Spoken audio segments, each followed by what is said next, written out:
Tangazo la kwanza, timu ya Silver Striker itafanya mazoezi yake ya mwisho leo Benjamin Mkapa majira ya saa 11 kamili jioni. Ni muda ambao waandishi mtapata dakika 15 za kwanza kuweza kukava hiyo story. Tangazo la pili ni kuhusu siku ya mchezo kwa maana ya kesho pale Benjamin Mkapa. Kwa mujibu wa vikao ambavyo tumefanya na wenzetu wa ulinzi na usalama, lakini pia wamiliki wa uwanja wa Benjamin Mkapa, tumekubaliana mambo yafuatayo. Kwa kuwa mchezo wa kesho hakuna kiingilio, mageti yatafunguliwa saa 4 kamili asubuhi. Mageti yatafunguliwa saa 4 kamili asubuhi na mageti yatafungwa saa 8:30 mchana. Yatafunguliwa saa 4 kamili asubuhi na mageti yatafungwa saa 8:30 mchana. Kwa nini mageti yanawahi kufunguliwa na yatafungwa saa 8:30 mchana? Ni kuhakikisha watu wawahi mapema, tuepuke msongamano wakati wa kuingia, na pia tuepuke msongamano wa njia wakati timu zikiwa zinakuja uwanja wa Benjamin Mkapa. Hilo ni jambo muhimu, nikasema niwajuze, na ni vyema wanachama na mashabiki wa klabu yetu Young Africans na wapenzi wa mchezo wa mpira wa miguu kwa ujumla wajue kesho wanatakiwa kuwahi Benjamin Mkapa mapema, na saa 8:30 mageti yatakuwa yamefungwa, kwa sababu tunaamini muda huo tayari uwanja utakuwa umeshajaa.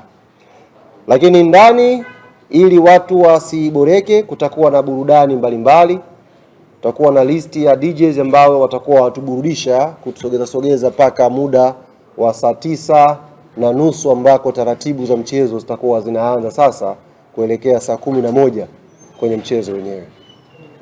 Nje ukifika asubuhi, tumefungua mageti mengi pasavyo, lakini kutakuwepo na magari maeneo ya karibu na kuingia uwanjani. Haya magari tutakwenda kuyapiga picha na asubuhi tutakwenda kuonyesha maeneo ambayo tumeyaweka. Kwa mujibu wa taratibu za pale sasa hivi, ukifika unatakiwa upite kwenye lile gari. Kutakuwa kuna watu wasiopungua 5 ndani ya gari ambao utapita, watakukabidhi tiketi yako, utakwenda moja kwa moja mlangoni. Hakuna room ya kuchukua tiketi alafu kwenda kunywa maji au juisi nje. Ukichukua tiketi unadumbukia kwenye foleni, unaingia moja kwa moja ndani ya uwanja wa Benjamin Mkapa. Niombe sana Tanzania ambao tunakuja kesho kukumbushana kuhusu ustaarabu, kukumbushana kuhusu ungwana, kuanzia tunapotoka majumbani, tunapofika uwanjani, kufata maelekezo yote ambayo tolewa na wenzetu wa ulinzi na usalama, na tukiingia pia ndani twende kwa lengo la kushangilia mpira. Tusiende kwa malengo ya vurugu, tusiende kwa malengo ya kutaka kuleta hali ambayo hairuhusiwi kwenye mechi hizi za kimashindano ya CAF, lakini pia sio hali za kiungwana kwenye viwanja vya mpira wa miguu. Kwa haya machache, kuna maswali? Kuna maswali kwa upande wa huku Yanga?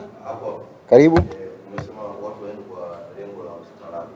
Mashabiki wengi wenye milengo tofauti wanaweza wakaenda kesho. Hapa wanaweza sio mashabiki labda wa Yanga. Sasa tunatoa Tanzania kwa sababu wapo labda wengine wanaweza kuchafua labda na nia kuzambia kufanya sio mashabiki wa kufanya vitendo visivyokuwa vya ungwana uwanjani havibebi taswira ya timu yoyote duniani. Vinabeba taswira ya mashabiki wahuni ambao sio wastaarabu. Na sisi Yanga ukiangalia kwenye michezo yetu yote ambao ili kuwa mwanafamilia bora wa Global. Hello, karibu sana Mashuka Safi TZ, tukuhudumie. Tuna mashuka mbalimbali ambayo ni pure cotton kutoka Uganda na Pakistan. Mashuka yetu ni kuanzia 15,000, lakini pia tuna maduveti ya aina mbalimbali kuanzia 30,000 mpaka 40,000. Tuna mito ya sebleni na chumbani, pajama za kike na za kiume, soft blankets, foronya za mito mbalimbali. Karibu sana Mashuka Safi Tanzania. Tunapatikana Mikocheni, mtaa wa Tuvikiwa. Tupigie kupitia 0715267461 au Instagram tunatumia Mashuka Safi Tanzania.